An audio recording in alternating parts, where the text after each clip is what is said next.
teams. Shefty is with us. His insider article is up. It's got everything, including Fly, Eagle, Fly, why Philly is fitting to be finished with AJ, and so much more. As we get up right now, here we go. Fired Up does not begin to tell the story. The draft is this week. The playoffs are underway. Yeah. We are rolling along. As I mentioned, Shefty's column is up this morning, and it's going nuts on social media. We'll dive into all of it. But speaking of nuts, Vince Goodwill and Monica McNutt, can we just feast our eyes on Victor Wembanyama's... He brought that off the rack, by the way. The Spurs showed up in all black last night for Game 1. Business. And just pick it up here. Monica, can you describe this move for us, please? Well, technically it's an in-and-out spin, but I've never seen someone of that size do it so fluidly. I mean, just nice effort there, Denny Avdia and the rest of the Portland Trailblazers. Thank you for trying. Those guys hadn't seen it either, and David Robinson, Tim Duncan can't throw it up and throw it down. God. Vince, come on. You can't defend that. All you can do is make sure you're not in the poster. That's pretty much the way. 2 minutes to play in the first half, and then Wembanyama says, oh, yeah, I can do this, too. Greeny, the 5 of 6 on the three-point line just really stood out to me tonight. No matter what the Trailblazers tried to do, Big Vic had an answer. He had 21 in the first half, and then Vince, look at the range.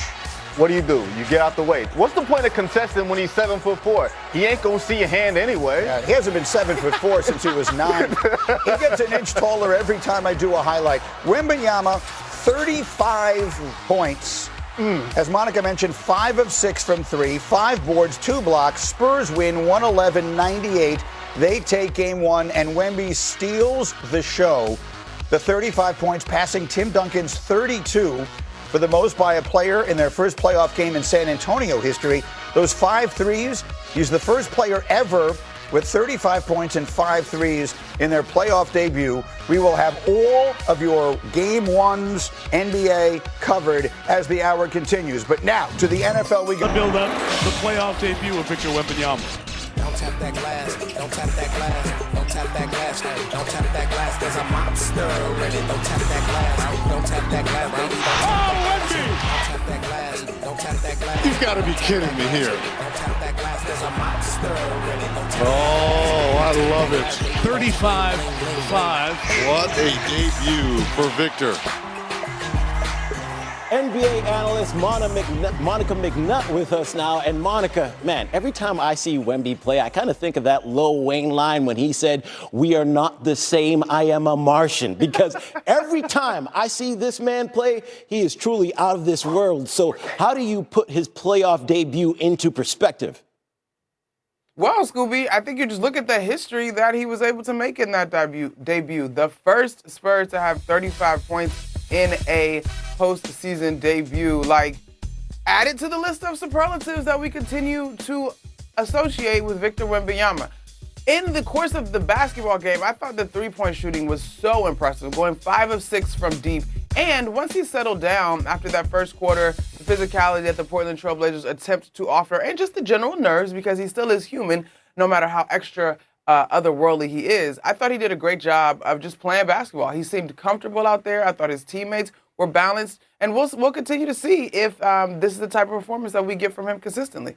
Yeah, one piece of advice that he said he got from Hakeem the Dream in his interview with Malika Andrews was, hey, you don't have to wait to win. And it seems like the Spurs are ready to get it going. But over in the East, for the first time in the play-by-play era, a one seed did not lead at any point in their playoff opener. The Orlando Magic seemed to catch the Pistons lacking. So are you concerned about Detroit here? And could they actually lose this series against an 8 seed? I don't expect Detroit to lose, but I do think this is the worst matchup that Detroit could have drawn in the first round. There's a little bit of an asterisk for maybe a healthy Joel Embiid and the Philadelphia 76ers, but these teams, in many ways, mirror one another. Now, granted, the Orlando Magic as an 8 seed underachieved in the eyes of many as you came into this season as far as the expectations of this core that should have been taken a step further from last season. But when I look at the physicality, when I look at the size, when I look at the three-point shooting, actually in favor of the Magic, right? So I just think that this is going to be a tough matchup. Yes, the seedings are 1 and 8, but I do think that this is one that could easily go 7 games because the Magic are as comfortable in a physical, low-scoring type of battle as the Pistons are.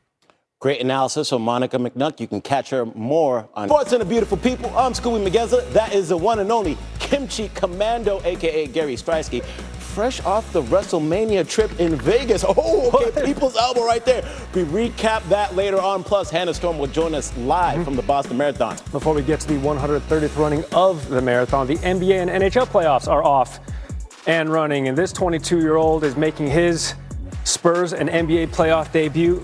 Just something to think about. Most points in the Spurs playoff debut was from the big fundamental. He had 32 back in 1998. Wemby going baseline to baseline. Danny Avdia, he had 30 points, led the Blazers. But Wemby is just different, man. Come on, man.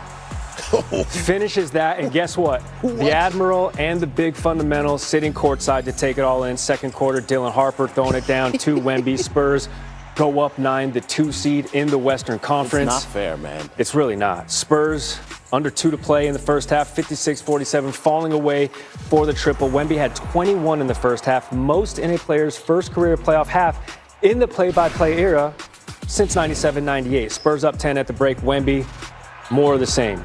Working on Donovan Cleveland, who was a back-to-back national champ at UConn, but his levels to this. Spurs up 20. De'Aaron Fox had 17. Devin Vassell had 15. Steph Castle had 17. But Wemby led the way. Spurs were up 21 at this point, 98-79, off the glass, just a kiss, just like the big fundamental would want to see. And then it's Wemby, who by the time this was all said and done had 35 points. San Antonio 11-0 against Portland at home in the playoffs, and Wemby has the new playoff debut scoring record for the Spurs. Pistons, Magic, Detroit has dropped 10 straight home games in the postseason, dating back to 2008, and in the second, they're down 2. Paolo Banchero says, let's make that 5. Under 2 minutes left in the half now. Magic up 3. Banchero gets it poked away here. And in transition, Cade Cunningham gets to work. Hey, we know he missed nearly a month at the end of the regular season with a collapsed lung. And he's starting to look like the player that was in the MVP conversation before the injury. Then early third, Cade Cunningham, 2+1 for your head top. Game tied at 65, but he was the only good thing for Detroit offensively. A couple minutes later, Magic up 2. That's grown man ball. He had 23. Magic up 4. Next Magic possession, Wendell Carter Jr. going hard in the paint. Bow. Shout out Waka. He had 17. As a matter of fact, all Magic starters had 15 points or more. Fourth quarter, Pistons down 8. Cunningham hits the jumper. He had 39, the most in the opening game of a playoff series in Pistons history. They're down 6. They got close, but never even led in this one. Franz Wagner, some airmail to Jalen Suggs. There it is. 11th straight home playoff loss for the Pistons, the longest streak in NBA history. Lace them up, Scoobs. We're skating best of 7.